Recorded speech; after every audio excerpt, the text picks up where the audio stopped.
RPGs. This genre of gaming has persisted for decades, even before video games were a viable entertainment medium. This wonderful genre has offered gamers vast worlds filled with complex storylines and deep methodical gameplay. What caused this genre to transition from manuals, dice, and spreadsheets to text boxes, command menus, and pixels? The advent of the Apple II computer is where our tale begins. This revolutionary hardware changed the market and brought countless programs for business and entertainment purposes to the home.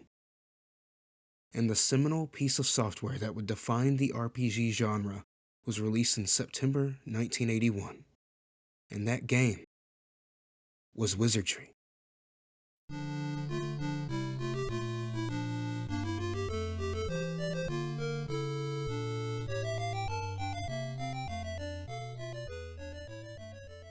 And now, it has been reborn for the modern era.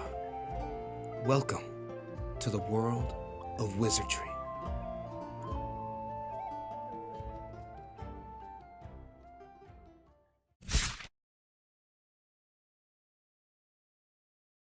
What a quaint town, huh? It offers every facility you will need to delve into the maze and survive.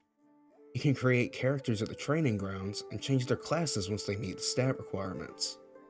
Resting at the inn will replenish your party's HP and spell charges, ensuring that you're fighting fit for the beasties lurking within the maze. Visiting the inn also allows you to level up your characters, assuming they have a suitable amount of experience. Visiting the tavern allows you to hire adventurers to save time from painstakingly creating your own at the training grounds. Plus, you can organize your party here. The temple offers only one service, and that is to revive killed party members. This comes at a fiscal cost, which isn't always worth it. The maze may contain countless treasures and equipment to adorn your party with, but that's not easy to acquire early on. Luckily, you can rely on the local merchant to provide you with what you need. If you have the necessary gold, that is. If you've played any dungeon crawling RPGs, you'll be more than familiar with this style of hub. It's basically a fancy menu, this version at least, as it's a literal menu in the original. You'll be spending an ample amount of time making preparations for your maze expeditions in this town. I have a few qualms with aspects of the menus, which is vital with a menu-based hub. The specific menu I have in mind is the shop menu. I legit have no clue how to shuffle between item categories on a controller. I am playing on PC, so I just swapped my mouse so I could easily click between the category tabs. I find this beyond strange though, as every other party management menu works just as you would expect. Besides that, I find it amazing that everything here is still in RPGs to this day. Forming a party, spending stat points, purchasing items, and even reviving at a church. These are integral mechanics in legendary RPGs like Dragon Quest and Final Fantasy. Some of these aspects may have fallen in and out of fashion, but the base that this game formed is stronger than Diamond, and we haven't even dove into the combat or exploration mechanics. Interestingly, Wizardry introduced party-centric turn-based combat to gaming. Even the combat of this game has set the standards for decades to come. You take control of 6 party members. 3 members take the vanguard position in the front, while the remaining 3 sit in the back, away from the action. Even the row placement mechanic originated here. The class system determines the actions a character can take. Can't attack physically from the back row, but put your magic users and healers in the back. This allows them to properly use their abilities while their strong and stout companions take the brunt of the onslaught. My main complaint with combat comes from the balancing.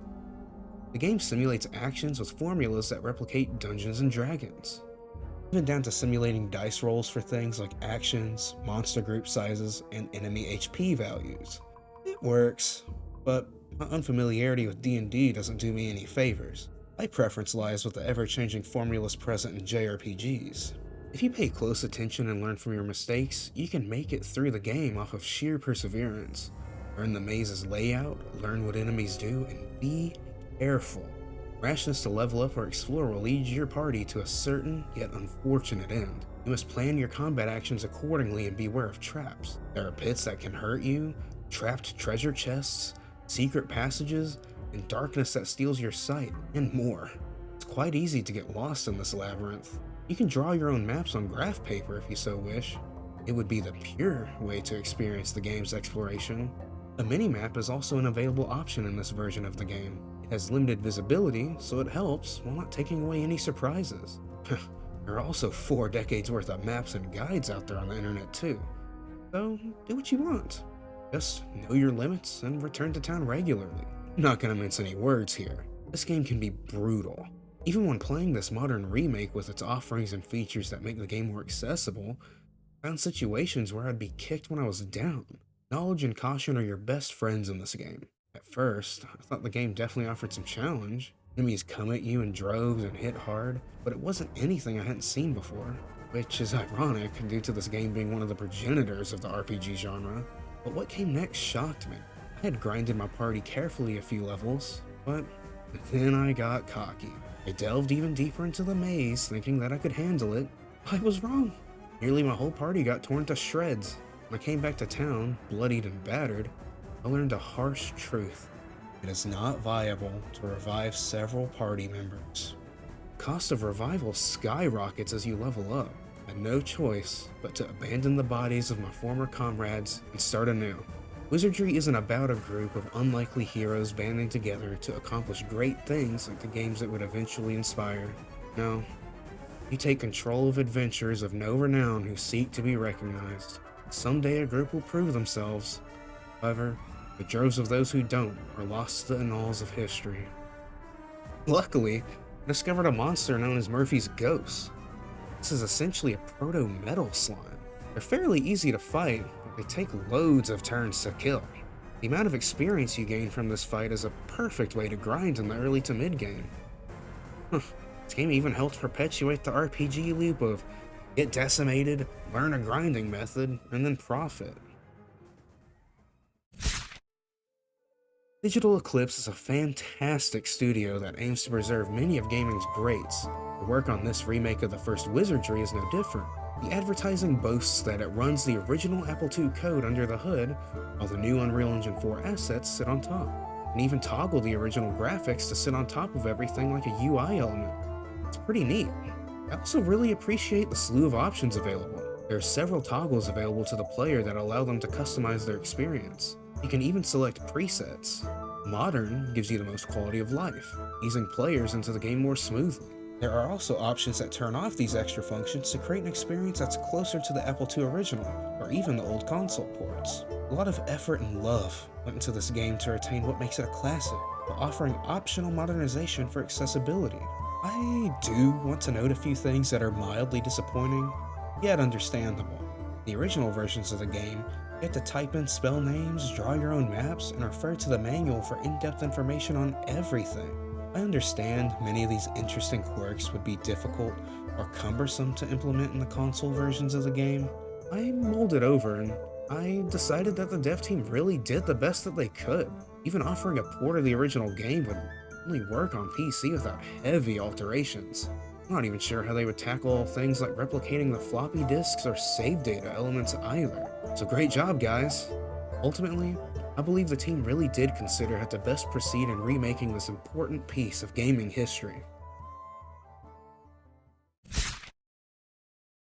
Wizardry succeeded in defining many aspects of the RPG genre.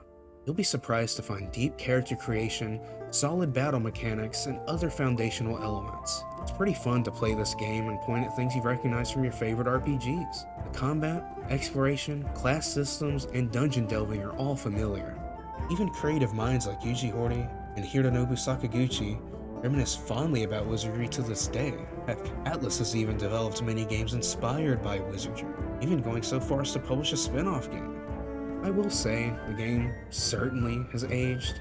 Those who enjoy old school or more difficult RPGs can easily acclimate though. It's almost like having a close friend who you know well, and then you meet their cool grandpa who's just like them.